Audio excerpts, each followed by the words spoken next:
आज हम एल्बिगो की लाइफ साइकिल के बारे में पढ़ेंगे। पहली वीडियो में हमने एल्बिगो के वेजिटेटिव स्ट्रक्चर, उसकी सिस्टमेटिक पोजीशन और उसके सिम्टम्स के बारे में पढ़ चुके हैं। आज हम उसकी लाइफ साइकिल के बारे में पढ़ेंगे। अगर आपने पहली वीडियो नहीं देखी है तो डिस्क्रिप्शन में उसकी लिंक दे रखी है, आप जाकर देख लीजिए। तो ये जो एल्बिगो की लाइफ साइकिल है वो बीएससी फर्स्ट ईयर में आती हैं। ये बहुत ज़्यादा इम्पॉर्टेंट टॉपिक है जो एग्ज़ाम में ज़रूर से ज़रूर पूछा जाता है। अगर आप एल्बिगो की लाइफ साइकिल लर्न कर लेते हैं तो आपके लिए बहुत ही ज़्यादा अच्छा होगा, क्योंकि इस पर एक लॉन्ग क्वेश्चन आता है कि एल्बिगो की लाइफ साइकिल लिखिए। तो एल्बिगो की लाइफ साइकिल शुरू करते हैं। तो पहले आपको हम ऐसे ही एक्सप्लेन कर देते हैं, फिर डिटेल से एक्सप्लेन करेंगे। तो ये हमारी एक माइसीलियम है जिस पे कोनिडिया है। कोनिडिया अलग होकर कोनिडियोस्पोरेंजियम बनाते हैं। कोनिडियोस्पोरेंजियम कुछ समय बाद क्लीव्ड प्रोटोप्लाज्म बनाते हैं। ये क्लीव्ड प्रोटोप्लाज्म जो होते हैं वो इम्पटी ज़ूस्पोरेंजियम बनाते हैं। इम्पटी ज़ूस्पोरेंजियम के ऊपर जो हैं छोटे छोटे ज़ूस्पोर्स दिखाई देते हैं। जब इसमें लिबरेटिंग होती है तब लिबरेटिंग ज़ूस्पोर्स फॉर्मेशन होता है। ज़ूस्पोर्स जो होते हैं वो इंसाइटेड ज़ूस्पोर्स बनाते हैं और कुछ समय बाद ये एक जर्मिनेटिंग ज़ूस्पोर्स बन जाते हैं। जर्मिनेटिंग ज़ूस्पोर्स में एक जर्म ट्यूब होती है जो किसी भी माइसीलियम या हाइफी पर या किसी होस्ट पर जाकर उसे इन्फेक्ट करती है, और ये जो जर्मिनेटिंग ज़ूस्पोर्स हैं वो न्यू होस्ट को इन्फेक्टेड कर सकते हैं। ये इसका स्टोमेटा है। तो इसकी फुल डिटेल हम पूरी वीडियो में पढ़ेंगे कि ये क्या क्या है। तो ये इसकी लाइफ साइकिल है पूरी, आप देख लीजिए। तो आइए स्टार्ट करते हैं। आपने एल्बिगो की लाइफ साइकिल तो देख ली, लेकिन अब हम इसे फुल डिटेल में देखते हैं। तो सबसे पहले हम उसके रिप्रोडक्शन के बारे में बात करते हैं। एल्बिगो में जो रिप्रोडक्शन होता है वो 2 टाइप का होता है। एक होता है एसेक्सुअल रिप्रोडक्शन, दूसरा होता है सेक्सुअल रिप्रोडक्शन। तो एल्बिगो में जो एसेक्सुअल रिप्रोडक्शन होता है वो किस किस के द्वारा होता है? कोनिडिया या स्पोरेंजिया या ज़ूस्पोरेंजिया द्वारा होता है। ये 3 टाइप्स है जिनके द्वारा हमारा जो है वो एसेक्सुअल रिप्रोडक्शन होता है। अब इसमें 2 स्टेज आती हैं। फर्स्ट स्टेज जो होती है वो कोनिडियोफोर या स्पोरेंजियोफोर या ज़ूस्पोरेंजियोफोर हम बोल सकते हैं। तो पहली हमारी स्टेज क्या है? Formation of conidiophore. ये क्या होती है? जब इंटरसेलुलर माइसीलियम एपिडर्मिस के नीचे इकट्ठी हो जाती हैं, यानी जब हमारी कोई होस्ट है उसकी माइसीलियम जो है वो एपिडर्मिस के नीचे जो इकट्ठी हो जाती है तो उसका टिप रीजन जो होता है शॉर्ट इरेक्ट स्ट्रक्चर बनाते हैं। यानी जो उनका ऊपर का रीजन जो होता है वो शॉर्ट, छोटा, इरेक्ट यानी सीधा स्ट्रक्चर बनाते हैं।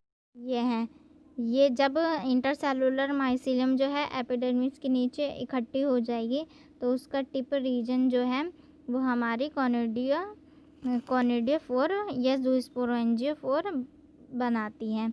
तो ये हमारी एक माइसीलियम है, ये इसका हमारी वेजिटेटिव हाइफी है। ये TS structure of infected leaf का है।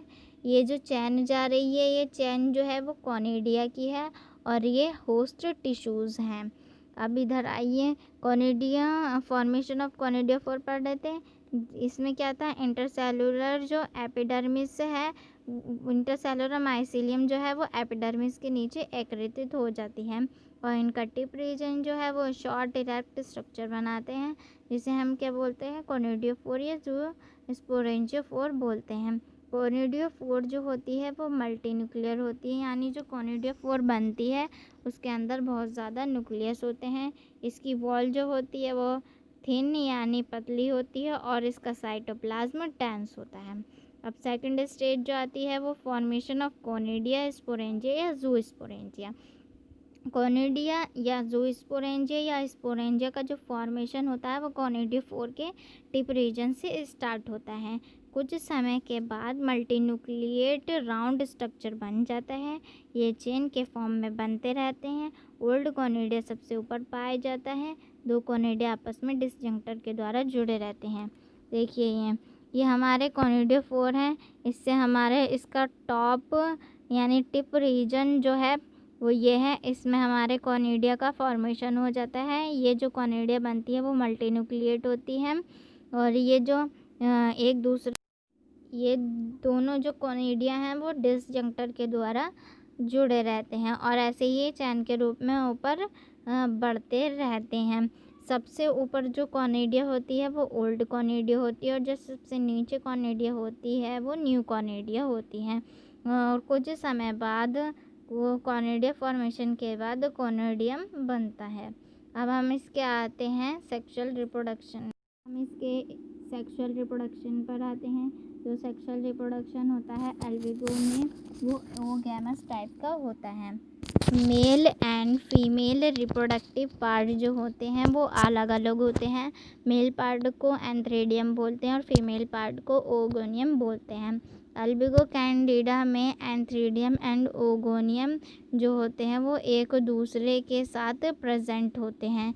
इनका जो फॉर्मेशन होता है वो वेजिटेटिव ग्रोथ की लास्ट स्टेज में होता है। रिप्रोडक्टिव पार्ट जो होते हैं वो एंडोजीनस होते हैं। इनका फॉर्मेशन जो होता है वो होस्ट टिश्यू के इंटरसेलुलर स्पेस में होता है। फंजाई में जो रिप्रोडक्टिव पार्ट बनने की जो कंडीशन है वो होस्ट टिश्यू में हाइपरट्रॉफी होने लगती है तथा होस्ट के ऑर्गन डिस्ट्रॉय होने लगते हैं और सड़ने गलने लगते हैं। स्टार्ट में हाइपी का टिप रीजन जो है वो बड़ा हो जाता है। इसमें अनेक न्यूक्लियाई एंड रिजर्व फूड होता है। एक क्रॉस वॉल से ओगोनिया अलग हो जाती है जिसका साइटोप्लाज्म 2 पार्ट्स में डिवाइड हो जाता है जिसे हेटेरोथैलिक बोलते हैं। जो पहला साइटोप्लाज्म होता है वो ओ प्लाज्म होता है। ये सेंट्रल पार्ट में होता है और इसमें अनेक न्यूक्लियाई होते हैं। दूसरा जो होता है वो हमारा पेरिप्लाज्म होता है। ये आउटर पार्ट होता है जो वॉक्यूल्ड एंड स्पॉन्जी होता है। मैच्योर होने पर ओब्लास्ट में एक न्यूक्लियस रह जाता है, बाकी डेस्ट्रॉयड हो जाते हैं। इस प्रकार यूनी न्यूक्लियस ओप्लाज्म एग की तरह वर्क करता है। एंथ्रीडिया जो है वो मेल हाइफी पर उत्पन्न होते हैं जो फीमेल हाइफी के पास प्रेजेंट होते हैं। इसके टिप रीजन में अनेक न्यूक्लियाई इकट्ठे रहते हैं। इसकी शेप जो होती है वो इलोंगेटेड शेप्ड हो जाती है। क्रॉस वॉल बनने से साइटोप्लाज्म से अलग हो जाता है। अब आती है अगली हेडिंग फर्टिलाइजेशन। फर्टिलाइजेशन के समय एंथ्रेडिया में से एक प्रोजेक्शन फर्टिलाइजिंग ट्यूब फॉर्म होती है जो ओगोनियल वॉल से होकर साइटोप्लाज्म तक जाती है। इसी समय जो पेरिप्लाज्म के सारे न्यूक्लियस हैं वो डेस्ट्रॉयड हो जाते हैं। एंथ्रीडियम से केवल एक न्यूक्लियस जो है और साइटोप्लाज्म का कुछ पार्ट फीमेल तक जाता है और जाइगो और इनके फ्यूजन से डिप्लॉइड जाइगोट बनते हैं। अब आते हैं जर्मिनेशन ऑफ जाइगोट या स्पोर्स। जाइगोट के चारों ओर थिक वॉल होती है। कुछ समय में मियोसिस द्वारा मियोस्पोर बनते हैं। इसके पश्चात कई माइटोटिक डिवीज़न होती हैं। इस स्टेज पर ये रेस्टिंग पीरियड में आ जाते हैं। फेवरेबल कंडीशन आने पर इसमें अगेन डिवीज़न होता है जिससे 100 न्यूक्लियाई बनते हैं। ईच न्यूक्लियस के चारों ओर साइटोप्लाज्म इकट्ठा होने से अनेक यूनिन्यूक्लिएट डॉटर प्रोटोप्लास्ट बनते हैं। कुछ समय में अनेक प्रोटोप्लास्ट एक हैप्लॉइड स्पोर में बन जाते हैं जिसमें 2 फ्लैजिला होते हैं। किसी होस्ट के संपर्क में आने पर ज़ूस्पोर उस पर गिर जाते हैं। फ्लैजिला सेल के अंदर नहीं जाते इसलिए ये राउंड हो जाते हैं। इनसे जर्म ट्यूब निकलती है जो होस्ट में प्रवेश करती है तथा नया माइसीलियम बनाती है। अब इसके कंट्रोल मेजर क्या हैं? क्रूसीफेरस फैमिली के क्रॉप में एल्बिगो जो है वो सबसे ज़्यादा डिसीज़ कॉज करता है। इसको कंट्रोल करने के लिए निम्न मेथड है। पहला जो मेथड है यूज़ ऑफ फंजाइसाइड ब्रियोडेक्स मिक्सचर नामक केमिकल द्वारा फंजाई डेस्ट्रॉयड होती है। दूसरा है लास्ट ईयर की इन्फेक्टेड क्रॉप को प्राइमरी इनेकुलम नष्ट हो जाता है। क्रॉप रोटेशन के द्वारा भी इसे रोका जा सकता है। क्रॉप रोटेशन क्या होता है? एक क्रॉप के बाद दूसरी क्रॉप लगाना, इसे क्रॉप